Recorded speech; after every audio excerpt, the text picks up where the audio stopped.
មានបានទូទាត់របស់ហាងស៊ូម៉ាន់ឡូវបានពិតណាស់គឺដោយសារខ្ញុំយកស្បែកសត្វដែលខ្ញុំប្រមាញ់បានទៅលក់ឲ្យហាងស៊ូម៉ាន់ឡូវឬមួយក៏អញគិតថាហាងស៊ូម៉ាន់ឡូវនឹងជួយអ្នកប្រមាញ់ក្រីក្រដូចខ្ញុំយ៉ានគួនចាំមើលសិនទៅ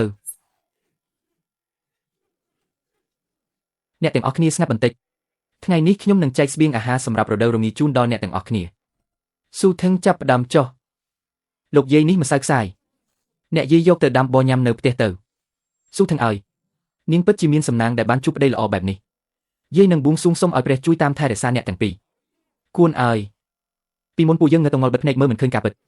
អ្នកភូមិយើងគ្នាតែមួយគុំនិយាយរឿងទាំងនោះអីគួនបានជួយសង្គ្រោះជីវិតពួកយើងទាំងអស់គ្នាចាប់ពីពេលនេះទៅយើងត្រូវតែស្ដាប់បង្គាប់គាត់ក្រោកឡើងទាំងអស់គ្នាអាកាសធាតុត្រជាក់ណាស់គុំធ្វើឲ្យខ្លួនឯងឈឺឲ្យសោះបងគួនគឺជាមនុស្សដែលធ្វើកិច្ចការធំខ្ញុំមិនអាចធ្វើឲ្យគាត់អាម៉ាស់មុខបានទេអាពួកតេរិឆានក្បត់ជាតិទាំងនេះគ្រាន់តែម្សៅមីបន្តិចបន្តួចក៏ហ៊ានលូកដូនតាចោលដែរលោកឪពុកឥឡូវនេះអ្នកភូមិទាំងអស់នាំគ្នានិយាយថាវាជាព្រះរស់គ្មានអ្នកណាស្ដាប់យើងទៀតទេព្រះរស់ហើយថ្ងៃនេះយើងនឹងឲ្យវាទៅជាខ្មោចក្នុងនាមជាអ្នកមានគុណសិលធម៌ហើយនឹងឲ្យបងប្រុសកែរបស់កូនទៅជួបមន្ត្រីនៅសាលាស្រុកដើម្បីដាក់បន្ទុកលើវាថាជាជនក្បត់ជាតិឲ្យតែមន្ត្រីមកដល់មើលថាមាននរណាហ៊ានការពារជនក្បត់នេះទៀតដល់ពេលនោះនាងមូស៊ូថឹងស្រីស្រស់ស្អាតម្នាក់នោះនឹងត្រូវមកលុបជង្គង់នៅក្រោមជើងអញមិនខានយ៉ាន់ខួនអញចង់ដឹងណាស់ថាជីវិតរបស់ឯងអាចរស់បានដល់ពេលណាទីបំផុតក៏ដល់ដែរគួរតែជាទីនេះហើយ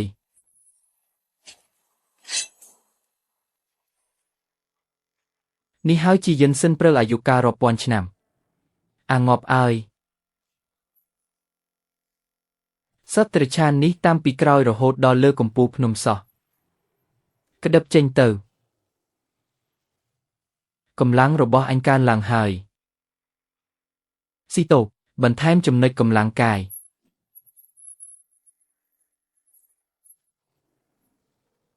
ស្លាប់ទៅ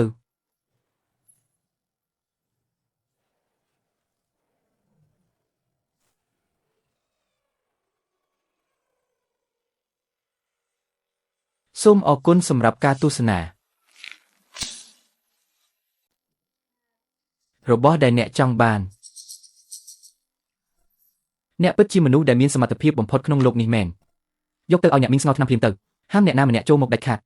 អ្នកបានជួយសង្គ្រោះខ្ញុំថែមទាំងជួយសង្គ្រោះជីវិតអ្នកមីងខ្ញុំទៀតគុណបំណាច់នេះនាងស៊ូងពិតជាមិនដឹងថាសងត្រឡប់យ៉ាងណាទេសម្រាប់អ្នកប្រាក់កាសវាជារឿងធម្មតាពេកប្រសិនបើនាងស៊ូងចង់ប្រកូលពាក់កណ្ដាលនៃហាងនេះរួមទាំងខ្លួនប្រាណរបស់ខ្ញុំផងដែរប្រកូលជូនអ្នកទោះបីព្រើធ្លាក់ខ្លាំងយ៉ាងណាក្នុងផ្ទះនេះនៅតែមានភាពកក់ក្ដៅហើយអ្វីអ្នកមិនដោះឲ្យដែលសាមនេះចេញទៅដើម្បីឲ្យនាងស៊ូងបានតបស្នងគុណអ្នកឲ្យបានពេញលេញអាអ្នកស្រែចម្ការក្នុងភូមិនោះអ្វីដែលវាអាចឲ្យអ្នកបានខ្ញុំអាចឲ្យបាន10 ដង100 ដងអ្នកស្រីម្ចាស់ហាងជូផឹកស្រាច្រើនពេកងាយនឹងស្គាល់មនុស្សខុសណាស់លុយនឹងស្បៀងដែលបានសន្យាកុំភ្លេចបញ្ជូនទៅភូមិភ្នំខ្មៅឲ្យទាន់ពេលគួរឲ្យចាប់អារម្មណ៍ណាស់ខ្ញុំកាន់តែចង់បានអ្នកមកធ្វើជារបស់ខ្ញុំហើយនាងស្រីថោកទាបហ៊ានយកខ្លួនទៅបម្រើមនុស្សកំពេចកំពុកបែបនេះអញតាមចែកចង់នាងប៉ុន្មានឆ្នាំមកនេះសូម្បីតែដៃមួយក៏នាងមិនឲ្យអញប៉ះផងយានខ្វានអញនឹងធ្វើឲ្យឯងស្លាប់មិនឃើញសាកសពយប់នេះគឺជាថ្ងៃស្លាប់របស់ឯងបងធំទីបំផុតបងក៏ត្រឡប់មកវិញ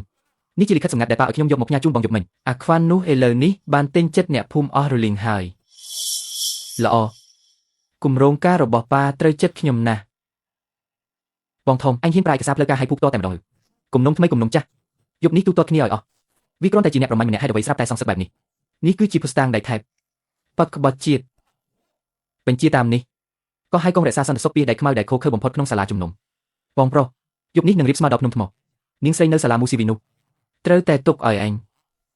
មេក្រុមកងរក្សាសន្តិសុខពីដៃខ្មៅ30នាក់បានប្រមូលផ្ដុំគ្នានៅក្នុងទីធ្លារួចរាល់ហើយគ្រប់គ្នាមានដាវក្នុងដៃយប់នេះនឹងបង្ហូរឈាមនៅភ្នំថ្មជួយឲ្យគាត់រួចផុតពីក្តីសង្ឃឹមបងខួនញ៉ាំពេលនៅក្តៅទៅនេះជានំដែលធ្វើពីម្សៅម៉ត់ជីវិតដ៏សុខសាន្តពេលនេះពីមុនខ្ញុំមិនដែលហ៊ានសំបីតែស្រមៃមើលមុខខ្ញុំធ្វើអីម្សៅនៅសល់ច្រើនណាស់មិនបាច់សន្សំសំចៃទេការហូបចុកនិងសម្លៀកបំពាក់គឺជារឿងសំខាន់បំផុតបងគួនបងធ្វើល្អចំពោះអូនខ្លាំងណាស់អូនពិតជាមិនដឹងថាត្រូវតបស្នងបងយ៉ាងណាទេយើងជាគ្រួសារតែមួយមិនចាំបាច់និយាយរឿងក្រៅទេបងគួនជីវិតយើងពេលនេះក៏មានស្ថិរភាពដែរតើដល់ពេលដែរត្រូវមានកូនហើយឬនៅបងស្រីមិនចេះអៀនទេចង់បានកូនតូចមែនទេនាងក្មេងកំហូចចេះនិយាយផ្ដេសផ្ដាស់មែន ចាំរឿងនេះចប់សិនទៅបងនឹងតាមចិត្តអូនអាគួនចេញមកទទួលយកសេចក្តីស្លាប់ទៅយ៉ានខួនថ្ងៃដ៏ល្អរបស់ឯងចប់ត្រឹមនេះហើយមើលទៅថ្ងៃនេះឯងនៅហ៊ានអួតអាងទៀតឬអត់បងខួនកុំខ្លាចអីមានបងនៅទីនេះមែនឬអញប្រហែលជាគេងលក់រហូតដល់ភ្លឺហើយមើលទៅយ៉ានខួនអ្នកភូមិភ្នំខ្មៅខុបខិតជាមួយស្ត្រូវក្រៅស្រុកលួចលក់សម្ភារៈយោធាមានទោសធ្ងន់ធ្ងរពីបទក្បត់ជាតិនេះគឺជាទោសប្រហារជីវិតពូជពងដល់កូនត្រកូលទាំង9បងស្រីខ្ញុំខ្លាចតើពួកមនុស្សអាក្រក់ទាំងនេះមកចាប់បងប្រុសមែនទេតាមបញ្ជារបស់លោកចៅហ្វាយស្រុកត្រូវប្រហារជីវិតនៅនឹងកន្លែងសម្រាប់ចោលទាំងពូជគ្រាន់តែក្រដាស់ខ្លាញ់មួយសន្លឹកចង់មកសម្រាប់លៀងពូជគ្រួសារអញឬចាំងខៃអញរកទីបញ្ចប់ជីវិតខ្លួនអញហើយដល់ពេលស្លាប់ហើយនៅហ៊ាននិយាយអួតអាងទៀតយប់នេះជាថ្ងៃស្លាប់របស់ឯង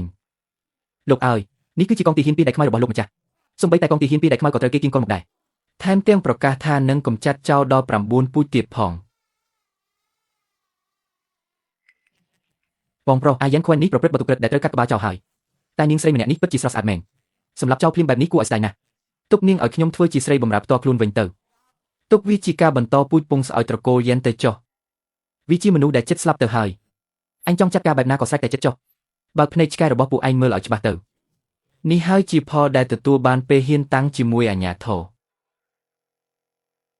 ថ្ងៃនេះបើអ្នកណាហានិយាយការពីអាជនក្បត់ជាតិនេះសំបីតែមួយម៉ាត់នឹងត្រូវទទួលទោសដូចគ្នាត្រូវកំចាត់ចោលឲ្យអស់ពូជពង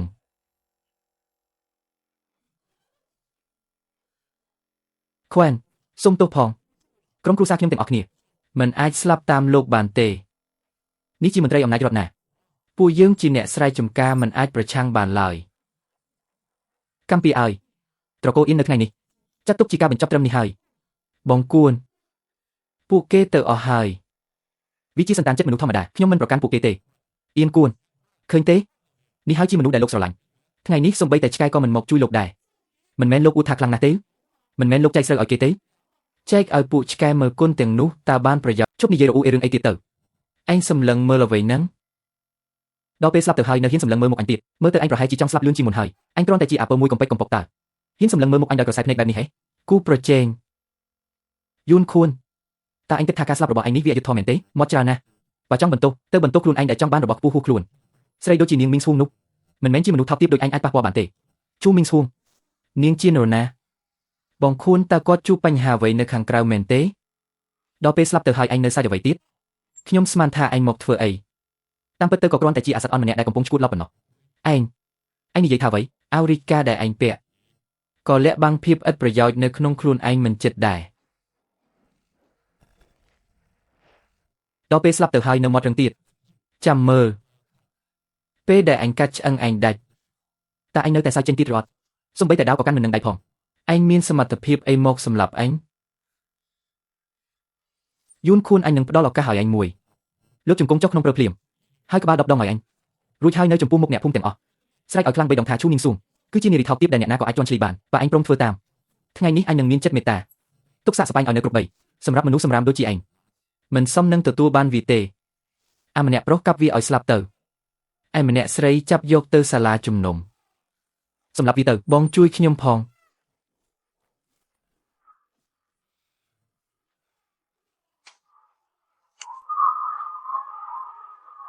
ដៃរបស់ខ្ញុំតើជាអ្នកណាដែលហ៊ានលូកដៃរឿងសាលាស្រុកកងទ័ពលួងពួកឯងជាទីហ៊ានមកពីណាពួកគេមិនមែនជាមនុស្សដែលយ៉ាងខេបញ្ជូនមកទេអញសួរពួកឯងកុំធ្វើហីបើហ៊ានតែជំហានមួយទៀតកុំប្រណីដៃអញជាមេកងចាប់ទោសស្រុកប្លាក់វិញកំពុងតែចាប់ខ្លួនជនក្បត់ជាតិពួកឯងចង់បះបោរមែនទេអំណាចមន្ត្រីចំណាស់ណាស់ជីនេងឈួងមិនក៏ជាអ្នកវាគ្រាន់តែជាម្ចាស់ហាងម្នាក់តែមានសមត្ថភាពអីទៅហៅទីហ៊ានលួងបានអ្នកមិនអីទេមើលទៅថ្ងៃនេះអ្នកណាហ៊ានប៉ះសក់គាត់មួយសរសៃសិនហើយអ្វីនាងនាំទីហ៊ានមកទីនេះឬមួយមកតាមរកខ្ញុំថយក្រោយអស់ទៅដកដាវចុះកុំឲ្យរំខានដល់អ្នកនាងឈូ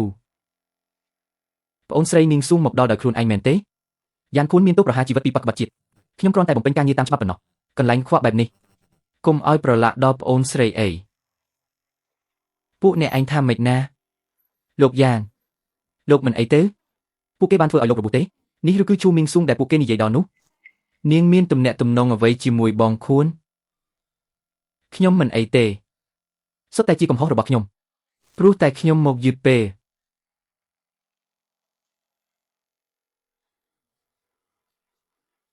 ជូនីងស៊ូង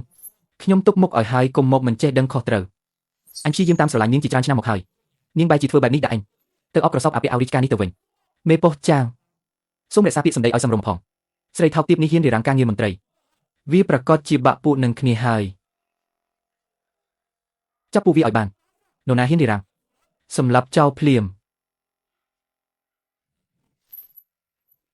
ថយទៅត្រឹមតែជាមេប៉ុស្តិ៍ថ្នាក់ស្រុកមួយហ៊ានប្រើពាក្យថាសម្លាប់ចោលយ៉ាងនេះបើភ្នែកឆ្កែរបស់ឯងមើលឲ្យច្បាស់ទៅថានេះជាអ្វី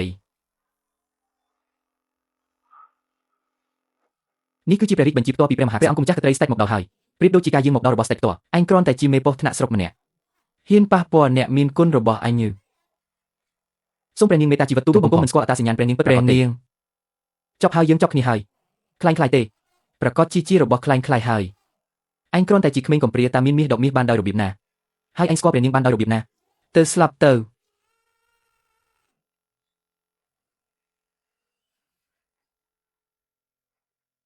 ឯងនិយាយច្រើនពេកហើយឥឡូវនេះតើអ្នកណាដែលដល់ពេលត្រូវស្លាប់ចប់ហើយ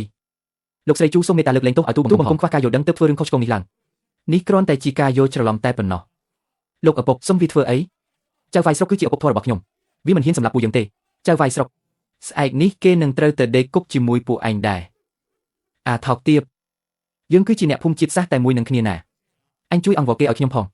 ពេលដែលអញទាលុយ30 ខ្សែដើម្បីយកជីវិតគ្រួសារខ្ញុំចុះហេតុអ្វីបានជាអញមិនគិតថាពួកយើងជាអ្នកភូមិជាមួយគ្នាដែរពុកខ្ញុំមិនចង់ស្លាប់ទេខ្ញុំមិនទាន់បានរៀបការផងចាប់វាលែងខ្ញុំមិនសុខចិត្តទេយ៉ាងខួនឯងនឹងមិនស្លាប់ល្អទេលែងខ្ញុំជួយខ្ញុំផងយ៉ាងខួនទោះបីជាខ្ញុំស្លាប់ទៅក៏ខ្ញុំមិនទុកឲ្យឯងមានសុខសាន្តដែរសម្អាតកាកសំណល់អស់ទាំងនេះចេញទៅបញ្ចប់អស់ហើយយានគង់ហ្វីមានគុណបំណាច់ក្នុងការថ្វាយថ្នាំព្រះនាងបានប្រទានព្រះតីសណ្ដោចាប់ពីថ្ងៃនេះទៅយានខ្វាន់នឹងក្លាយជាមេភូមិថ្មីនៃភូមិភ្នំខ្មៅនេះ